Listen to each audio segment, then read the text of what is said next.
In a rapidly growing city with weak enforcement of the building codes, the structural designer of a multi-story mixed-use building ignores critical seismic design checks that are mandated by the local building code. Additionally, the project geotechnical engineer recommended a high bearing capacity in his soil report on condition that the soil stabilization techniques that were detailed in the report are carried out. The contractor barely completed the recommended soil stabilization techniques and ignored some of the specifications that were noted in the soil report. Years later, after gradual uneven settlement and unnoticed stress fractures, part of the building collapses during a moderate earthquake that a properly constructed building should have been able to withstand with minimal damage.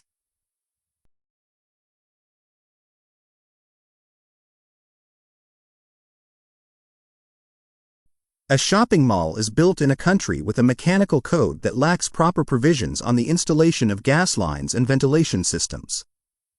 A contractor installs a natural gas-powered heating system with improper sealing and no leak detection safeguards. No leak test of the gas piping system is conducted after installation and before final approval. Over time, a small gas leak goes undetected and accumulates in some sections due to lack of proper ventilation.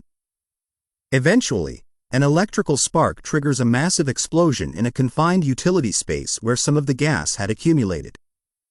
Part of the mall collapses as fires spread rapidly. Dozens are killed in a tragedy that proper ventilation and gas line checks could have prevented.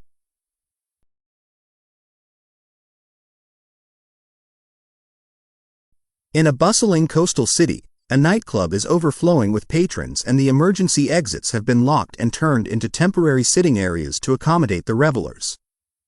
There are a few sprinklers and half of them are not functional. Additionally, the acoustical insulation used is not rated to meet the minimum flame spread index required by the code. During a live performance, an electrical short circuit ignites the acoustic insulation. The fire spreads rapidly, and panicked revelers rush to the main entrance and secondary exits which are either locked or obstructed. The resulting stampede and smoke inhalation leads to fatalities and injuries as scores of revelers are trapped inside the building. These scenarios are not dystopian exaggerations or paranoid delusions. They are real-world possibilities, and in some cases can be the grim realities that occur when building codes are either non-existent, ignored, or unenforced. Building codes are the silent guardians that stand between safety and catastrophe. They are not arbitrary rules or bureaucratic huddles. On the contrary, they are safeguards that are often shaped by tragedy and forged from the ashes of past disasters. Building codes play a crucial role in ensuring the safety, health, and general welfare of the public by establishing minimum standards for the design, construction, and maintenance of buildings. In this video, we are going to introduce the building codes that are adopted and used in the United States and how they vary from state to state. We will also look at why they are regularly updated or revised as well as how they are enforced to ensure their intent is reflected in the built environment.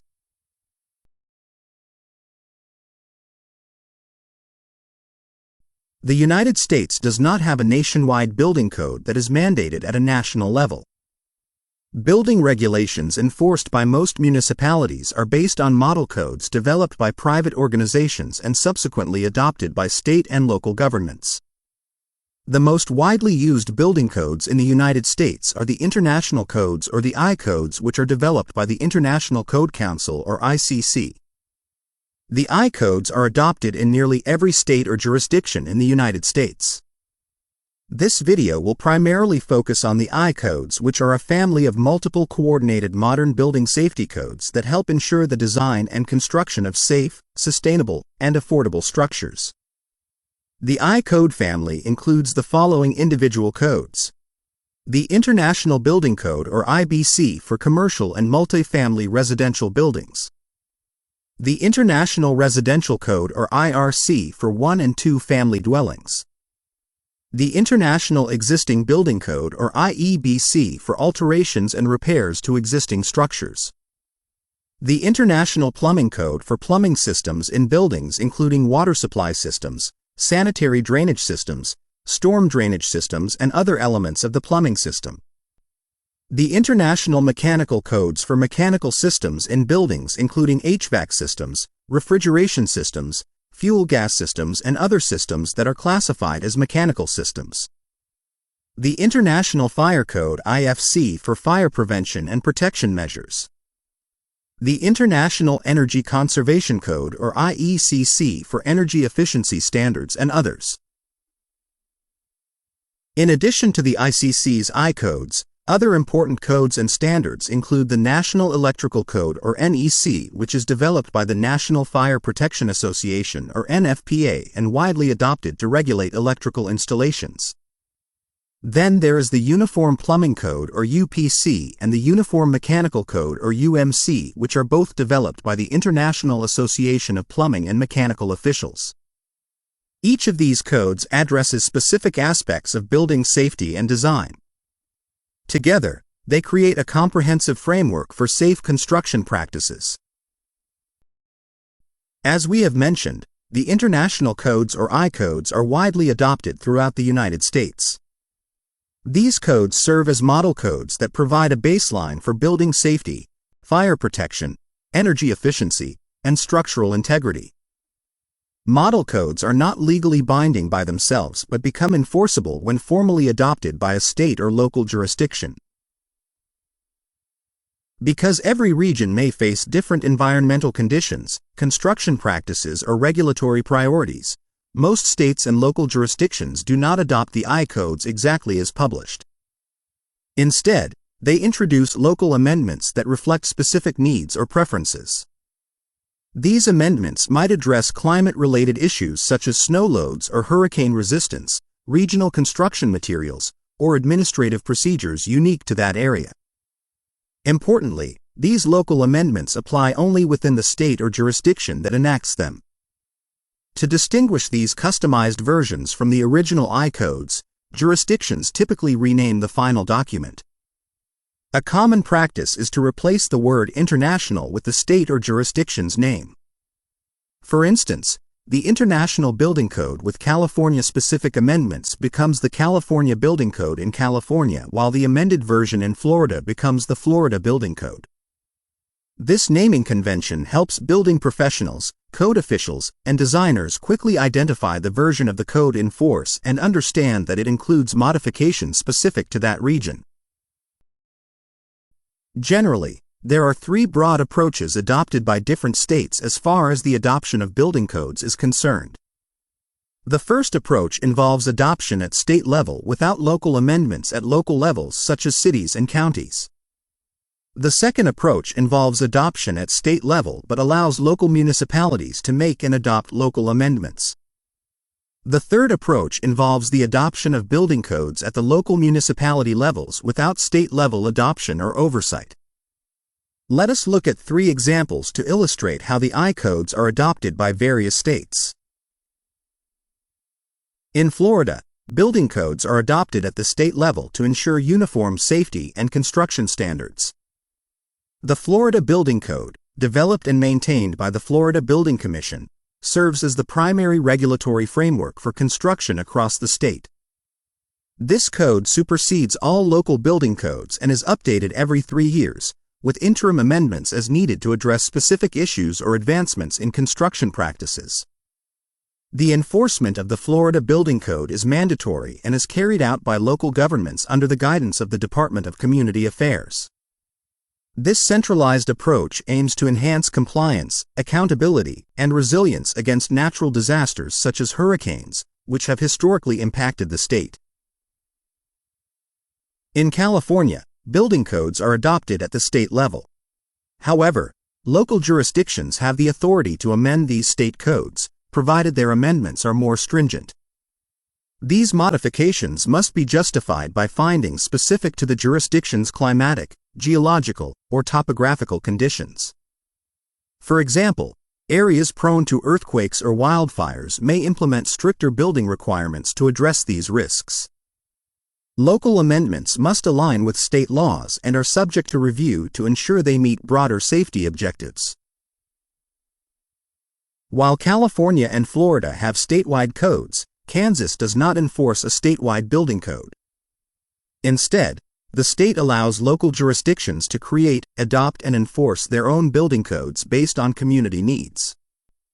This decentralized approach gives cities and counties the flexibility to address specific safety, environmental, and structural concerns unique to their areas. For example, some jurisdictions may adopt the International Building Code or other model codes as a foundation, tailoring them to local requirements. Please see the link in the description if you'd like to learn about the code adopted in your state. Please note that the adoption policies may change with time as new legislations are introduced in state assemblies to either move towards a centralized or decentralized code adoption structure. One important characteristic of building codes, including the I codes, is that they are not static documents. Building codes evolve continuously in response to new knowledge, technologies, and societal needs. This dynamic nature is critical to maintaining safety, efficiency, and resilience in the built environment. One of the primary drivers of code change is lessons learned from past failures. In 1942, a devastating fire at the Coconut Grove nightclub in Boston, Massachusetts claimed 492 lives, largely due to inadequate exits, locked doors, and highly flammable interior finishes. Patrons were trapped as they rushed toward doors that opened inward, against the flow of people trying to escape. Following the fire, significant updates were made to fire and building codes that were in use at the time.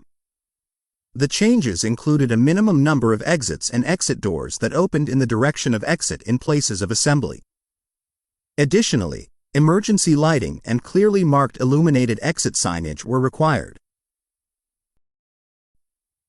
More recently, the Northridge earthquake revealed serious vulnerabilities in modern steel moment frame buildings and wood frame soft story structures, typically with open ground floors for parking. Northridge is a neighborhood in the San Fernando Valley region of the city of Los Angeles in California. While many buildings remain standing, critical connections fractured, and some structures collapsed. The earthquake led to revisions to seismic detailing requirements for steel moment frames, including improved weld specifications and inspection protocols. Additionally, the earthquake resulted in many cities in high-risk regions adopting mandatory retrofitting ordinances for soft-story residential buildings. Another key reason is technological advancement. As new materials, construction techniques, and mechanical systems are developed, codes must adapt to regulate their proper use. Innovations such as cross-laminated timber, energy-efficient HVAC systems, and smart fire detection technologies require new standards to ensure safety and compatibility. Scientific and engineering research also plays a major role in code updates. Ongoing studies in structural behavior, fire science, energy modeling, and indoor air quality contribute to better understanding and inform updates that improve occupant safety and performance. Finally, developing societal priorities and sensibilities play a critical role in shaping the evolution of building codes. As our collective values and technological capabilities have advanced over time, our expectations for how buildings should function and serve the people who use them have also evolved. One of the most visible contrasts is in construction practices. In earlier decades, both residential and commercial buildings frequently relied on heavy materials such as reinforced concrete and masonry not only for structural walls but also for interior partitions. However, light frame construction using dimensional lumber or light gauge steel has become the norm in many parts of the world in recent times, particularly for interior walls and low to mid-rise structures. This shift reflects modern priorities such as speed of construction, material efficiency, seismic performance, and adaptability. Architectural sensibilities have evolved alongside structural choices. Older buildings often featured relatively small windows, influenced by concerns over structural limitations, insulation performance, and cost. In contrast, contemporary buildings frequently include large, strategically placed windows designed to bring in ample natural light, enhance views, and improve occupants' quality of life. This change has been made possible by advances in glazing technology and structural framing systems and is supported by energy codes that balance daylighting with thermal performance. Societal commitment to sustainability is now directly embedded in building policy. A clear example is the growing number of jurisdictions such as the state of California that mandate solar photovoltaic systems on new residential and commercial buildings. These requirements represent a significant departure from earlier codes, in which energy generation was never a consideration. Today, codes reflect the need to reduce greenhouse gas emissions and build climate-resilient communities. Equally transformative is the shift toward accessibility. Historically, many buildings were constructed with limited regard for users with mobility challenges. Stairs were common and ramps were rare or absent. Modern codes, influenced by the Americans with Disabilities Act and related guidelines, now require accessible entrances, ramps, signage, and interior circulation paths to ensure that buildings are inclusive and usable by all members of society. In the end, building codes are not static documents. They are living frameworks that respond to changing knowledge, technology, and societal values. The transition from heavy to light materials, the preference for daylight-filled interiors, the integration of renewable energy systems, and the mandate for universal access all illustrate how codes continue to evolve. Updating them is not only a technical necessity, but also a moral imperative and a civic responsibility, ensuring that the built environment continues to reflect the needs, priorities, and aspirations of the communities it serves.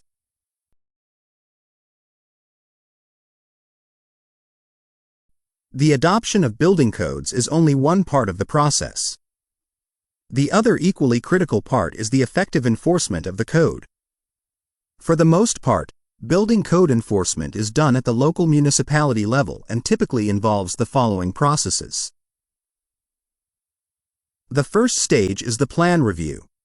After design is completed and before construction can begin, construction drawings must be submitted to the local building department that is tasked with building code enforcement within that jurisdiction. The plans are reviewed by professional code compliance reviewers to ensure compliance with the applicable codes. If revisions are needed to bring the project to code compliance, the reviewers will typically provide comments pointing out non-compliant items in the design with code references to direct the designer to sections of the code that the design needs to conform to. This may be resolved after the first cycle or may require several review cycles, especially if the design is incomplete and the designer is making major amendments at each cycle, which may invite new questions with respect to code compliance. For most jurisdictions, the plans are reviewed by the building department, planning department, the fire marshal, and other required departments and agencies concurrently. Once the review is completed, the code-compliant plans are approved, and a permit is issued once all other administrative requirements are met. The next stage of code enforcement is inspection during construction. During construction, building inspectors from the local building department conduct regular site visits to ensure that the work adheres to code standards and conforms to the approved code-compliant drawings and reports. These inspections are crucial for verifying that the construction meets safety, quality, and regulatory requirements. Inspectors typically review various aspects of the project, including the foundation, framing, electrical systems, plumbing, and fire safety measures. The inspection process involves a series of checks at different stages of construction, including the foundation construction, framing, and final inspections. Inspectors use detailed checklists to assess compliance with local building codes and regulations. They also document any issues or deficiencies found during the inspections and provide guidance on corrective actions. After completion, a final inspection confirms compliance, and a certificate of occupancy is issued after all administrative requirements are completed. If any of these steps is ignored or not carried out with the rigor it deserves, the possibility of non-compliant construction increases drastically, and the consequences could be catastrophic, as we showed at the beginning of this video. Therefore, many if not all jurisdictions in the United States have building departments under a building official whose role is to ensure that construction within a jurisdiction complies with the applicable building codes. This brings us to the end of this video. If you enjoyed this video, don't forget to share, give it a thumbs up and subscribe to the channel, and do not forget to hit the notification bell so you never miss an update. Your support helps us keep creating great content, and we'd love to have you join the community. Thank you for watching.